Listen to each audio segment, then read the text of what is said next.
Coming to you straight from the Rio Grande and beyond. Broadcasting to the four corners of the globe. So grab your seat, your coffee, or your sundowner. Okay, everybody, here we go. On point, as always. This is Gloves Off. Gloves Off. Back at you, Gloves Off. I'm Professor Buitrón, and today I have the Sacramento area. It's Coach Rubi, and we're going to be touching base on the school, what he teaches, how he's been, how COVID has been handling the martial arts in that area, and all that good stuff. Well, number one, it's an honor to have you, and also I want to wish you and your crew a great new year and a healthy new year. Thank you very much, Professor. It's really an honor to be on your podcast or your show. Happy New Year to you. Happy to still be here. Absolutely. You know, it's been rough on martial arts schools, especially martial arts schools that have been around for a long time, like yours. We have a lot of our colleagues that are not going to come back. They closed off, and that's just the way it is, you know. And we have to do the best way to support them. We have a lot of friends of ours and associates of ours that they make their living by traveling, and that's how they used to teach. And all of a sudden, there's no more traveling because of everything going on, and so they're in dire straits. So you know, we in the martial arts communities, we all really have to band together and help each other out now more than ever. Yes, that's right. So let's touch a little bit base about you. Let's touch base on how you got involved in the arts. Well, you know, for me, it's growing up in Sacramento in the early 70s, you know, we had a very, very small Filipino population here. So I grew up in a Filipino household. When my grandmother's brothers would come from the Philippines, they'd bring me a balisong as a gift. We call it pasalubong. And they'd always tell me, hey, if you learn this arnis or this eskrima, you know, the escrimador, they can kill you, but you can't touch them. And, you know, all these like wonderful fairy tales, you know. And I always was intrigued with the Filipino martial arts that I heard about through word of mouth. But you know, at the time, I could never find it in Sacramento. That's growing up in the 70s. And of course, you know, that was during the era of the Kung Fu movies, Bruce Lee, the Hong Kong long hair Kung Fu movies, and all that good stuff. And everyone was an admirer of martial arts, but for whatever reason in Sacramento, I could not find it, you know. It wasn't until I was a young adult that I was able to find Filipino martial arts here in Sacramento. I met Grandmaster Junicio Cañete here in Sacramento, and I found out that he had some of his instructors were based out of Sacramento. So I was fortunate to meet the Grandmaster and also his instructors, and I immersed myself in the training, and I'm really happy that I'm still around and I'm still learning, and I also have the opportunity to share it with other people who are interested. So, really happy. Absolutely. You know, and it's a joy to see that you're there and you're teaching, and it's a joy to me. Thank you, sir. Like I said, a lot of schools are empty now. You go there and they're trying to figure out how to bring in students, and goes back to the first days that people said you're not gonna do much with the martial arts, and all of a sudden you open up a school and there you are gathering students. So we have to go back and we have to adapt a little bit better now. Yes. But so your main martial art was Doce Pares? Well, we teach 2 Filipino martial arts here at our gym. We teach Doce Pares Eskrima, and we also teach Yaoyan, which is an empty hand-based martial art from the Philippines. In fact, we have a Yaoyan class going right now. When they get off break, I can turn the camera and let you get a quick peek of it. So Sure. yeah. you know, and we both had a mutual friend of ours pass away this year, which was Grandmaster Bantalan. Oh, yes, yes. And He was the nicest, most welcoming person. I'm going to turn this camera here for just a quick second, and you can get a shot of.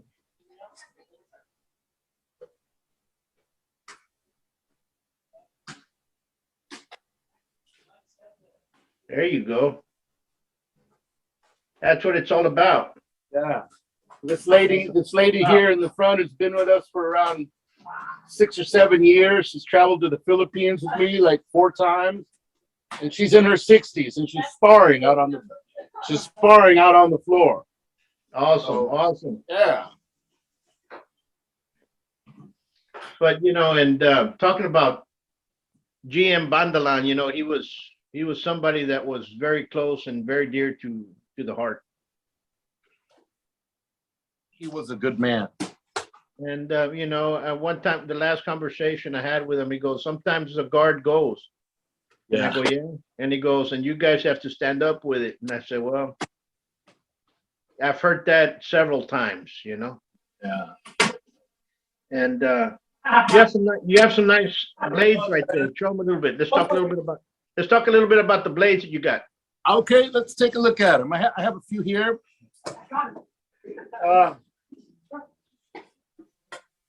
They call this Minasbad. This is from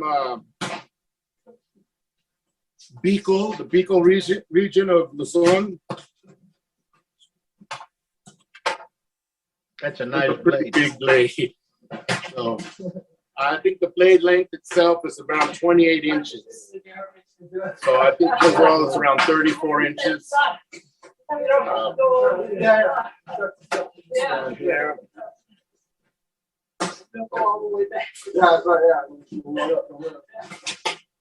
This one here is also a pretty long blade. It's called Tinamban.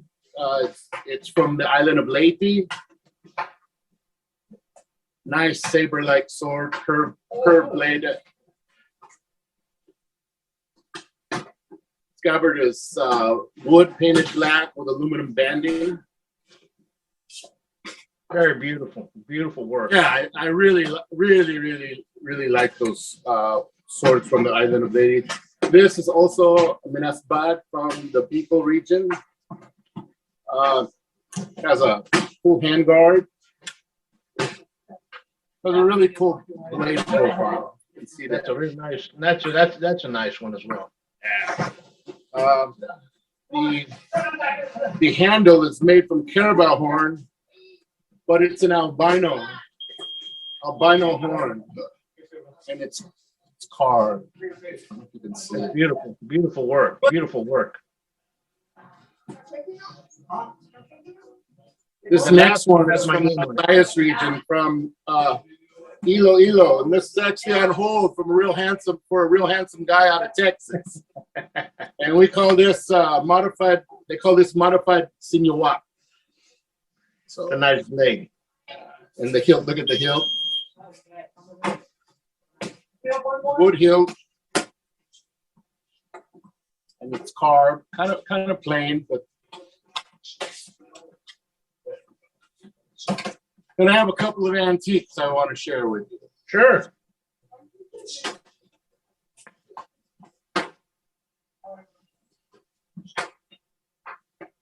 So this is I don't know, this probably isn't an antique, but this is vintage. It's probably mid-20th century. This is from Cebu, and it's called the Pinute. Pinute. You know, really light and fast sword. Forward curve, you really get a lot of torque on it. I was actually practicing. Today's my day off, so this morning I was out in the back doing some practice with this one. So.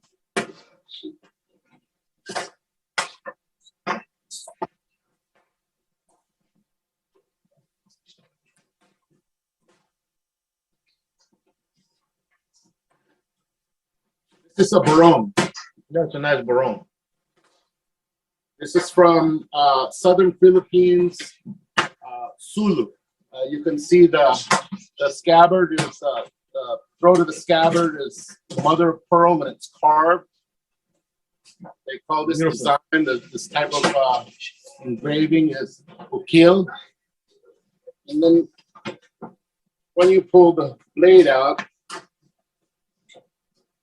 I don't know if you can see it, Professor, but it's pattern welded. You can see it's like clouds. It's like water, water pattern in the blade. Well, this is an antique. It's pre-World War II. Beautiful blade. You Beautiful blade. really balanced. It's a thoroughbred. Yep.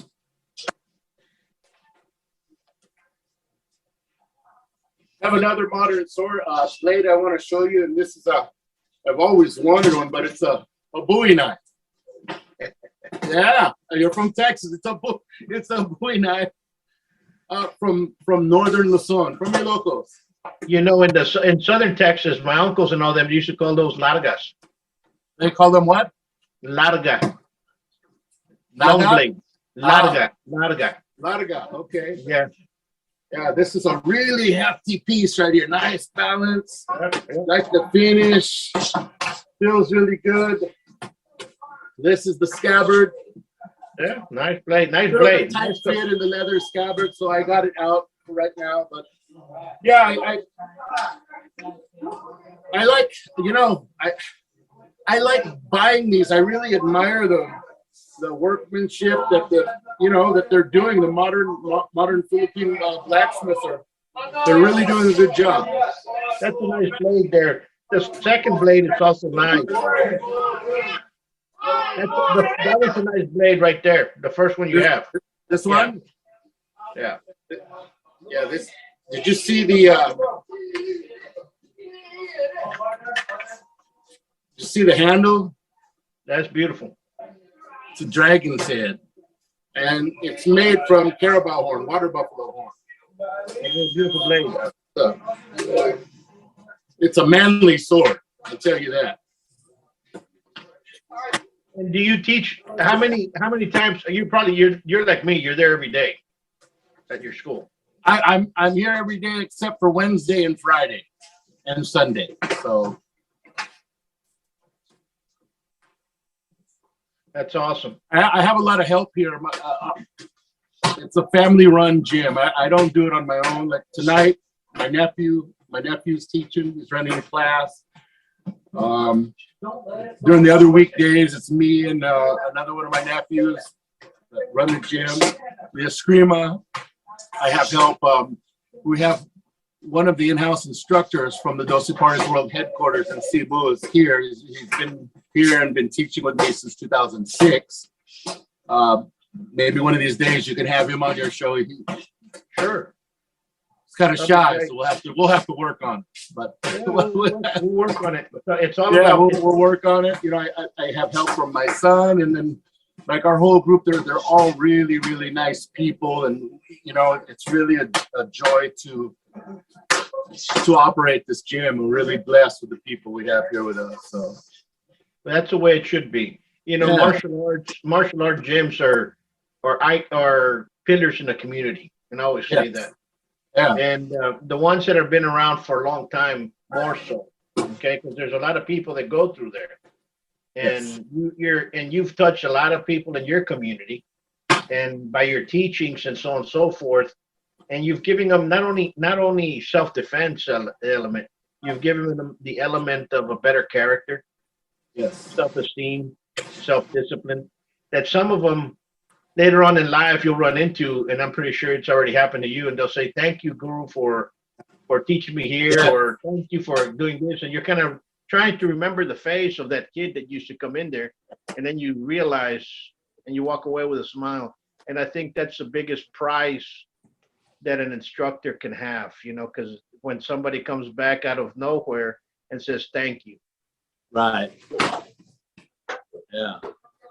That's true, and it has happened, and I tell you, it really means a lot. And you know, and How long have you had the school? Next month at this location will be 8 years. Before this, we would train out of the Filipino Veterans Hall, actually in Sacramento. It's about 20 minutes from here, and we had been there since almost 10 years. 10 years, then we moved here. You know, it's a big difference in leasing a few hours a week at the Filipino Veterans Hall, then coming to a full-on commercial storefront type. I mean, two different worlds, but I'm really happy we're here. Absolutely.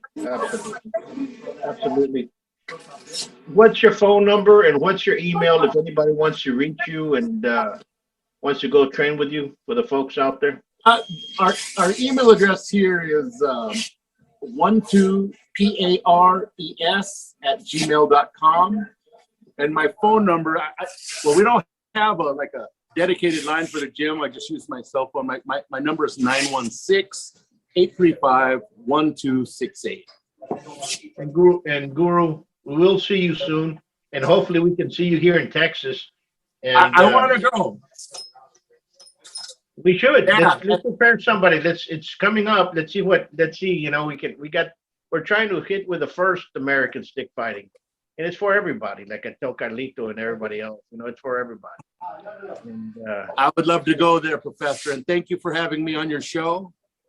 And we'll do it again. all the best to you and your group. And I want to come there and see that kicking art you're doing. That's amazing. Let's do it. We'll do it. Yeah. We'll bring it there and plant the seed. Awesome. Thank you, All right. sir. Until next All time. right. Much peace. Thank you very much.